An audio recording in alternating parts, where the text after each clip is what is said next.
तू ही रे माझा मितवा या मालिकेमध्ये आपल्याला आता एक जबरदस्त असा ट्विस्ट पाहायला मिळणार आहे। आता इथे लाडूच्या खेळामध्ये कशा पद्धतीने आता इकडे नम्रता रोमॅन्टिक वातावरण तयार करते ईश्वरी आणि अर्णवसाठी जेवताना, तर दुसरीकडे आता कशा पद्धतीने ईश्वरी ही राकेशला सुनावते आणि अर्णव हा किती चांगला आहे हे सिद्ध करते। आता कशा पद्धतीने ईशू हे सगळं करते आणि नेमकं काय काय घडतं हे सगळं जाणून घेण्यासाठी चला तर मग सुरुवात करूया आपल्या आजच्या व्हिडिओला। तर आता आपण पाहतो की इथे ईशू हिला तू थोडे दिवस माहेरी घेऊन जा अशी अर्णवला अंजलीताईने एक उत्तम कल्पना दिलेली असते। तर अर्णव आता ईशूला सांगतो की ईशू आपल्याला तुझ्या माहेरी जायचं आहे आणि यासाठी ईशूसुद्धा आता अगदी आनंदाने तयार झालेली असते।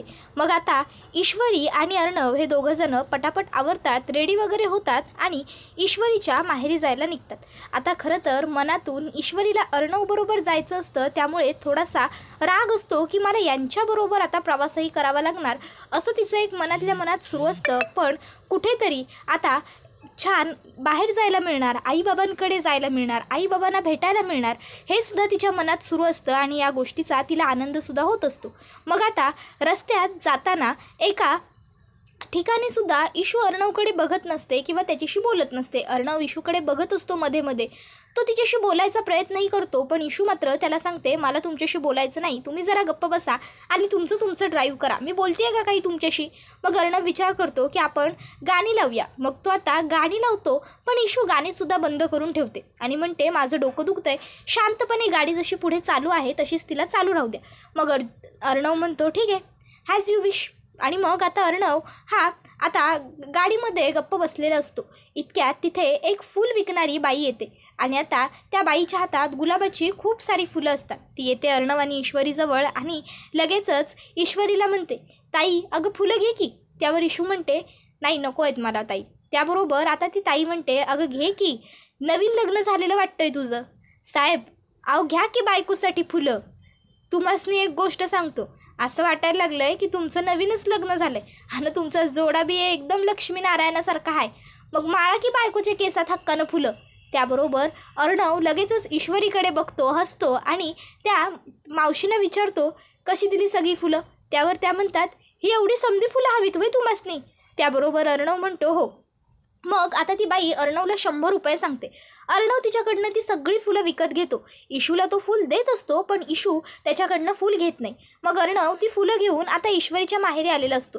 दारात जयू आत्या आणि आई त्यांच्या स्वागतासाठी उभेच असतात। आता अर्णव ती फुलं आईच्या हातात देतो। आई म्हणते अहो माझ्यासाठी एवढं करायची काय गरज होती जावई बापू। त्यावर अर्णव म्हणतो काय आहे ना, जी माणसं मनापासून चांगली असतात फुलं त्यांना द्यायची असतात असं आमच्या आजी आणि ताई म्हणते, म्हणून ही फुलं तुमच्यासाठी। आता हे ऐकून ईशूला अर्णवकडे बघून राग येतो, कारण मगाशी अर्णव ईशूला सुद्धा फुलं देत असतो, पण ईशूने त्यावेळेस फुलं घेतलेली नसतात। तर आता लगेचच जयू आत्या ईशूला विचारते ईशू बाळा कशी आहेस तू, तुझी तब्येत कशी आहे, तिकडे सगळे तुझ्याशी चांगलं वागतात ना गं, तुला कोणी तिकडे त्रास वगैरे देत नाही ना। आता जयू आत्या अर्णवकडे बघून हे सर्व वाक्य रागात बोलते जरा।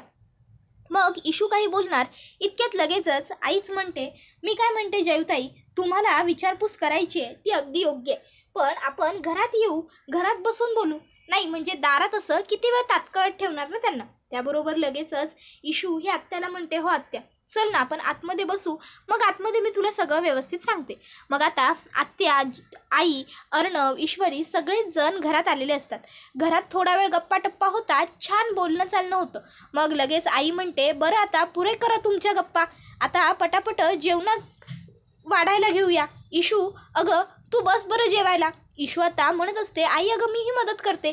आई सांगते तू बस, तू राहू दे, नवी नवरी आहेस ना तू, लग्न होऊन पहिल्यांदा आली आहेस माहेरी, छान निवांत राहा, आराम कर काय। आणि मग लगेचच नमुताई म्हणते हा विशू तू आराम कर, मी आहे की सगळं करायला, तू निवांत राहा। अगं तसंही सासरी गेलीस की सगळं करायचंच आहे की तुला। त्याबरोबर आता लगेचच नमू अर्णवला म्हणते जिजू आमच्या ईशूला जास्त कामं लावत जाऊ नका, सवय नाही आहे तिला। त्यावर अर्णव म्हणत असतो तुमच्या ईश्वरीला काही करायची गरजच नाही आहे, पण तिलाच सगळीकडे मी करेन ते माझं करेन तसं असतं। त्यावर ईशू म्हणते पुरे झालं। अर्णव म्हणतो सुरुवात करायची जेवायला। त्याबरोबर लगेचच आता नम्रता म्हणत असते जिजू आज तुम्ही येणार म्हणून सर्व स्वयंपाक मी आणि आईने खास बनवला आहे, तो सुद्धा अगदी इंदोरी स्टाईलने. आणि याच्यामध्ये जे स्वीट्स आहेत ना ते तर आपली स्पेशालिटी आहे. म्हणजे बाबांच्या दुकानामध्ये हे स्वीट्स आम्ही नेहमी विकायचो. आणि तुम्हाला माहिती आहे का, बाबांच्या दुकानात हे स्वीट्स घेण्यासाठी नेहमी गर्दी असायची. आणि आज ते स्वीट्स मी तुमच्यासाठी सुद्धा बनवलेत. चव करून सांगा कसे झालेत ते. हा म्हणजे तितके छान झाले नसतील, कारण तुमच्या बायकोच्या हाताला जास्त चव आहे माझ्या हातापेक्षा, ते मला माहीत आहे. पण आता मेवणीच्या हाताने जसं झालं आहे तसं खा, असं मुद्दामूनच नम्रता अर्णवला जरा चिडवत असते. त्याबरोबर आता अर्णव ईश्वरीकडे बघतो तर नमू म्हणते, अहो तिच्याकडे काय बघताय, तुमच्यासाठीच आहे, तुम्हालाच खायचं आहे की आता आमची इशू भरवेल तेव्हाच खाल तुम्ही, खा की पटकीनी. त्यावर अर्णव म्हणत असतो, तू एवढ्या प्रेमाने बनवलंयस ना नम्रता, एवढ्या आवडीने केलं आहेस ना, तर नक्कीच स्वीट टेस्टीच झाले असणार. आणि स्वीट्सच काय, सर्व जेवण टेस्टी झालेलं असणार. त्यावर नम्रता म्हणते, मुलींना खोटी तारीफ अजिबात आवडत नाही आहे जिजू, तुम्ही पहिले चव करा आणि मग सांगा, मग मला खरं वाटेल. त्यावर अर्णव म्हणतो, बरं जशी तुझी इच्छा, पहिली चव करतो. आणि ही नम्रता स्पेशल मिठाई मी, एवढं बोलून अर्णव आता मिठाई तोंडात टाकणारच असतो, इतक्यात नमू म्हणते स्टॅच्यू. त्याबरोबर अर्णव एक तोंड हातामध्ये मिठाई त्याच पोझिशनमध्ये थांबतो आणि नम्रताकडे बघतो. त्यावर नम्रता म्हणते, ओव्हर, पण मिठाई ताटात ठेवायची. त्याबरोबर अर्णव मिठाई ताटात ठेवतो आणि म्हणतो, अरे का मग माझी एक्साइटमेंट वाढवली नम्रता. त्यावर नम्रता म्हणते, सर अहो तुम्ही विसरताय का, तुम्ही आमच्या घरी 5 परतावण्याच्या कार्यक्रमासाठी आलाय. अर्णव म्हणतो, लक्षात आहे माझ्या नम्रता. त्यावर नम्रता म्हणते, मग या कार्यक्रमाचे काही नियम असतात. त्यावर अर्णव म्हणतो, बापरे, रूल्स अँड रेग्युलेशन. त्यावर नम्रता म्हणते, हाव, रूल्स अँड रेग्युलेशन. रूल क्रमांक पहिला, लग्न झाल्यानंतर पहिल्यांदा तुम्ही जेव्हा बायकोच्या माहेरी येता तेव्हा तुम्ही स्वतःच्या हाताने नाही जेवू शकत. पहिला घास तुम्हाला बायकोच्या हातून खायचा असतो आणि स्वतःला सुद्धा बायकोला पहिला घास भरवायचा असतो. त्यामुळे तुम्ही पहिला घास तुमच्या ताटातला आमच्या इशूला भरवायचा आणि आमच्या इशूने तुम्हाला, मगच तुम्हाला दोघांना सुद्धा जेवता येईल. चला आता पटकीने एकमेकांना घास भरवा. आता इशूला तर अर्णवला घास वगैरे भरवण्यात अजिबातच इंटरेस्ट नसतो. इशू आता अर्णवकडे रागाने जरा बघत असते. त्याबरोबर अर्णव तिरक्या नजरेने इशूकडे बघतो आणि मग नम्रताकडे बघत म्हणतो, नाही मला चालेल ही प्रथा पाळायला, पण मिस इंदौरला चालणार आहे का, मी तिला पहिला घास भरवलेला आणि मी भरवेन ग, पण ती खाईल का माझ्या हातून पहिला घास, आधी तुझ्या बहिणीला विचार, मग काय करायचं ते बघू आपण. त्याबरोबर लगेचच आता आई म्हणते, चालेल न चालेल असं काही नसतं जावई बापू, अहो ही प्रथा आहे, ही सगळ्यांनाच पाळावी लागते. पहिला घास हा नवऱ्याने बायकोला भरवायचा आणि बायकोने नवऱ्याला. त्याबरोबर आता लगेचच जयवत्या म्हणते, हो इशू प्रथा आहे ती तुला पाळावी लागेल. त्याबरोबर आता इशू म्हणते, या सगळ्याची काय गरज आहे. त्यावर लगेचच आता नमुताई म्हणते, गरज आहे म्हणूनच सांगतोय की नाही इशू, चल पटकीने भरव जिजूना तू पहिला घास, मग जिजू तुला भरवतील. त्यावर आता लगेचच इशू म्हणते, नाही नको. मग अर्णवला आता नमू म्हणते, आमची इशू थोडी स्लो आहे जिजू या बाबतीत, तुम्हीच भरवा तिला पहिला घास. मग अर्णव म्हणतो, ठीक आहे. आता अर्णव ईश्वरीला घास भरवायला हात वरती करतोच, तेच लगेच नम्रता म्हणते, स्टॅच्यू. अर्णव म्हणतो, आता काय झालं नम्रता, आता का स्टॅच्यू. त्यावर नम्रता म्हणते, जिजू अहो पहिल्यांदा बायकोला घास भरवता ना, तो का असाच भरवणार सुखा सुखा. त्यावर अर्णव म्हणतो, सुका सुका म्हणजे. त्यावर नम्रता म्हणते, अहो जिजू बायकोला पहिल्यांदा घास भरवताना असाच सहज भरवायचा नसतो. त्यावर अर्णव म्हणतो, काही गिफ्ट वगैरे द्यायचं असतं का, पण माझ्याकडे सध्या काहीच नाही आहे, माहीत असतं तर मी घेतलं असतं. नम्रता म्हणते, ओफो जिजू अहो तुम्हाला सगळंच सांगावं लागतंय. अहो पहिल्यांदा घास भरवताना उखाणा घ्यायचा असतो, छान उखाणा घ्या आणि मग आमच्या इशूला घास भरवा. त्याबरोबर अर्णव म्हणतो, उखाणा मला नाही येणार नम्रता. त्यावर नम्रता म्हणते, नाही घ्यावा तर लागेल, तुम्ही घ्या बरं उखाणा पटकीनी. त्यावर अर्णव म्हणतो, ओके आय विल ट्राय. त्यावर नम्रतासाठी आता अर्णव म्हणतो, मी उखाणा घेतोय आणि तो उखाणा घेतो. भाजीत भाजी मेथीची. त्यावर नम्रता म्हणते, नाही हो जिजू हा उखाणा अजिबात चालणार नाही. अहो हा उखाणा कधीपासून घेत येत आहेत लोक, तुम्हाला माहिती आहे का, हा उखाणा तर आमच्या बाबांच्या बाबांनी किंवा त्यांच्यासुद्धा बाबांनी त्यांच्या लग्नात घेतलं असेल आणि तुम्ही तो आता उखाणा रिपीट करताय, नाही हे नाही चालणार. त्याबरोबर अर्णव म्हणतो, मग काय घेऊ उखाणा. मग आता अर्णव हा विचार करायला लागतो आणि मग आता तो उखाणा घेतो. इंदौर ते मुंबई पेरली लसूण, इंदौर ते मुंबई पेरली लसूण, मिस इंदौरला आणली गाडीत बसून. आता इतका छान उखाणा अर्णवने घेतल्याबरोबर सगळे टाळ्या वाजवतात. पण इशूला मात्र अजिबातच अर्णवचा उखाणा आवडलेला नसतो. ती गपचूप अर्णवकडे बघत राहते आणि नंतर फक्त म्हणते, हा बरोबर, उचलूनच नेलत ना मला. तशीच बरोबर उखाण्यात सुद्धा गोष्ट सांगितली. त्याबरोबर आता नमू म्हणते, इशू आता तुझा राऊंड, चल चल पटकीने उखाणा घे. इशूला आता अर्णवसाठी उखाणा वगैरे घ्यायचा नसतो. नमू म्हणते, इशू उखाणा घे. त्यांनी घेतला की नाही पटकीने उखाणा, मग तुला घ्यायला काय झालंय, चल घे बरं. मग इशू आता अर्णवसाठी उखाणा घ्यायला तयार होते आणि ती आता उखाणा घेते. शंकराच्या पिंडीला बेल वाहते वाकून, शंकराच्या पिंडीला बेल वाहते वाकून, अर्णव सरांचं नाव घेते तुम्हा सर्वांचा मान राखून. आणि मग ती सुद्धा आता अर्णवला घास भरवते. आता ईश्वरी मुद्दामून अर्णवला तिखट लागेल असा घास भरवते.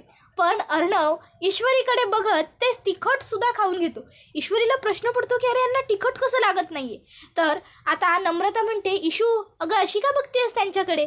त्यावर मग मात्र इशू म्हणते, नाही काही नाही.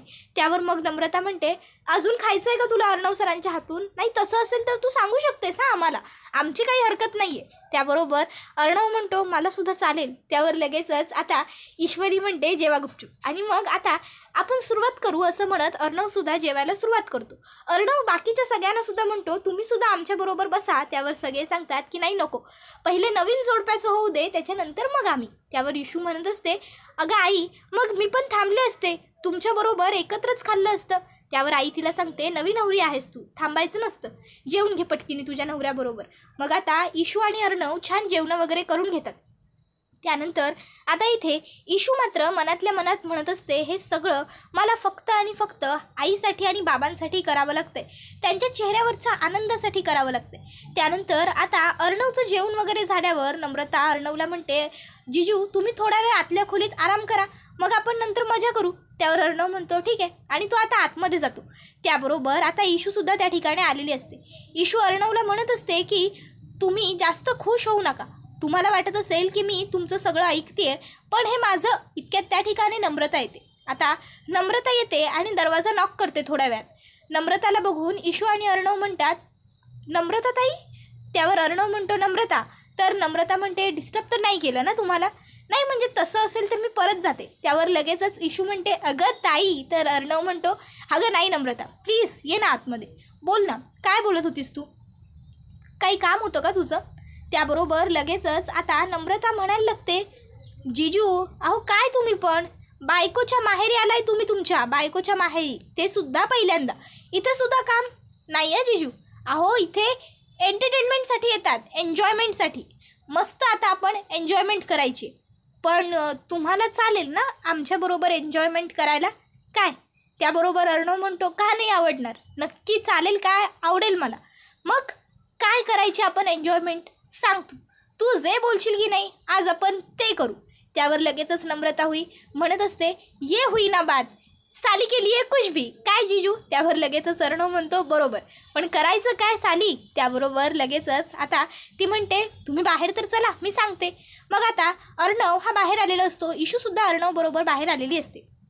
नम्रता आता त्या दोघांनाही लुडो दाखवते आणि म्हणत असते, ढॅंट्या डँग आपण लुडो खेळूया. इशू तुला आठवतंय लहान असताना आपण दोघी किती खेळायचो आणि तू किती चिडायचीस. जोवर तू मला हरवायची नाहीस ना तोवर तू डावावरून उठूच द्यायची नाहीस. त्याबरोबर इशू म्हणत असते, ताई वो बचपना था अभी वो बीत गया, आता मला खेळायचं नाही आहे आणि यांच्यासोबत तर अजिबातच नाही. हवं असेल तर आपण दोघी खेळूया, मला यांच्याबरोबर नाही खेळायचं. एवढं बोलून आता इशू तिकडनं पुन्हा आतमध्ये खोलीत जात असते. त्यावर नम्रता म्हणते, इशू थांब बरं तिथेच, काय चाललंय हे तुझं लहान मुलांसारखं. यांच्याबरोबर हे नाही करायचं, यांच्याबरोबर ते नाही करायचं. आता तुझं लग्न झालं आहे, आता तरी जरा मोठं झाल्यासारखं वाग की अजूनही लहान मुलांसारखंच वागायचं आहे तुला. चला आता मस्त लुडो खेळूया सगळे एकत्र.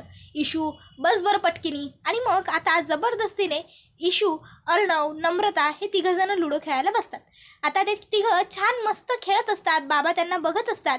इतक्यात राकेशला आता टिप मिळालेली असते की ईश्वरी ही माहेरी आलेली आहे. मग आता तो विचार करतो की हीच वेळ आहे माझ्या इंदोरी जिलबीचं ब्रेन वॉश करण्याची. आता राकेशला ही गोष्ट माहीतच नसते की ईश्वरी बरोबर या ठिकाणी अर्णवसुद्धा तिच्या माहेरी आलेला आहे.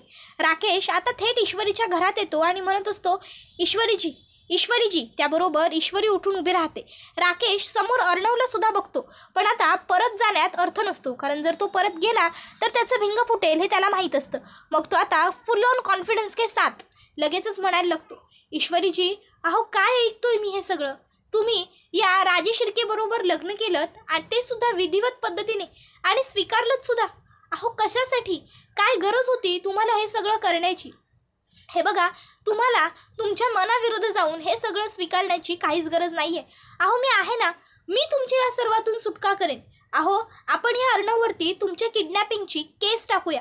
आपण सांगूया पोलीस स्टेशनमध्ये की याने तुम्हाला किडनॅप केलं, बळजबरीने तुमच्याशी लग्न केलं आणि तुमच्यावर अतिप्रसंग वगैरे करण्याचा प्रयत्न केला. आयुष्यभर जेलमध्ये सडत राहील हा अर्णव. त्याबरोबर आता अर्णव हा खूप चिडतो आणि म्हणत असतो, हे यू. इतक्यात ईश्वरी म्हणते, थांबा तुम्ही. मग अर्णवला वाटतं की ईश्वरीला हे सगळं पटतंय. अर्णव म्हणतो, मी सिंदूर अगं. त्यावर ईश्वरी म्हणते, थांबा म्हटलं ना मी. मग अर्णव गप्प राहतो. तर ईश्वरी राकेशला म्हणत असते, त्यांच्यावर ह्या सर्व केस टाकायच्या मी आणि त्यांना जेलमध्ये पाठवायचं.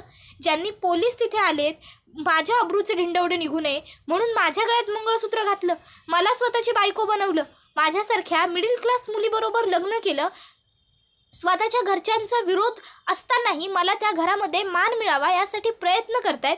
त्यांच्याशी मी हे असं वागू की जे मला त्या तसल्या हॉटेलमध्ये एकटं सोडून गेलात त्यांच्याशी हे असं वागायला हवं. राकेशजी, तुम्ही कोणाबद्दल आणि काय बोलताय ना हे तोंड सांभाळून बोला. तुम्ही ज्यांच्याबद्दल बोलताय ते माझे मिस्टर आहेत आणि त्यांच्याबद्दल हे असं बोललेलं मी अजिबात खपवून घेणार नाही या. बास. त्याबरोबर आता हे सगळं ऐकून नम्रताला तर खूपच भारी वाटलेलं असतं. नम्रता मनातून खूप खुश झालेली असते. ती म्हणत असते की चला, याचा अर्थ आपल्या इशूची आणि अर्णव सरांची गाडी हळूहळू का होईना पण रुळावर येत चालली. आता लवकरच यांच्या सुखी संसाराची सुद्धा सुरुवात होईल. त्याबरोबर आता इथे अर्णव हा ईश्वरीकडे बघत असतो. तर ईश्वरी अर्णवच्या हाताला पकडते आणि त्याला स्वतःच्या जोडीला आणून उभा करते आणि म्हणत असते, राकेशजी, मी मिसेस ईश्वरी अर्णव राजे शिर्के, तुम्ही आता माझा नाद कायमचा सोडून द्या. हेच सत्य आहे आणि आपल्याला हेच स्वीकारायचं आहे, कळलं. तर आता हे सर्व काही नमुताई बघते आणि मनातल्या मनात म्हणत असते, गणूबाप्पा पावलास रे बाबा, तुला जितक्या वेळा प्रार्थना केली तितक्या सगळ्या वेळेचं फळ आज एकदम दिलंस तुम्हाला. आणि तू जे फळ दिलं आहेस ना ते खरंच खूप भारी आहे. माझ्या इशूला अशीच कायम सुखात ठेव, आनंदात ठेव. तिच्या आनंदाला आणि या सुखाला कोणाचीही नजर नको लागू दे. सगळं तिचं आनंदात होऊ दे. कायम अशीच खुश राहू दे माझी इशू. असं आता नमू मनातल्या मनात म्हणत असते आणि गणूबाप्पाचे आभारसुद्धा मानते. आणि मग ती राकेशला म्हणत असते, राकेशजी, मला वाटतं तुम्ही आता इथून गेलात तर बरं होईल. कारण आता इशूने तुम्हाला जे काही सांगायचं होतं ते अगदी स्पष्टपणे सांगून टाकलेलं आहे. उगाचच इथे थांबवून तुम्ही तुमचाही वेळ वाया घालवताय आणि आमचाही. राकेश रागारागात तिकडनं तडातड निघून जातो. तर इकडे आता अंजली ही सुद्धा विचार करत बसलेली असते की ईश्वरीच्या घरी तिकडे सर्व व्यवस्थित झालं असेल ना, चिंटू बरोबर तिकडे सगळे चांगलं वागत असतील ना, की इथे जसं इशूला आम्ही त्रास देतोय आम्ही म्हणण्यापेक्षा मामी आणि आजी तिच्याशी वाईट वागतायत, तसंच तिकडे चिंटू बरोबर तर कोणी वाईट वागत नसेल ना. नाही, तशी ईश्वरीची फॅमिली चांगली आहे. तिची आई, तिची ताई, तिचे बाबा हे तर चांगले आहेतच, पण तिची आत्या ती मात्र गरम डोक्यांची आहे.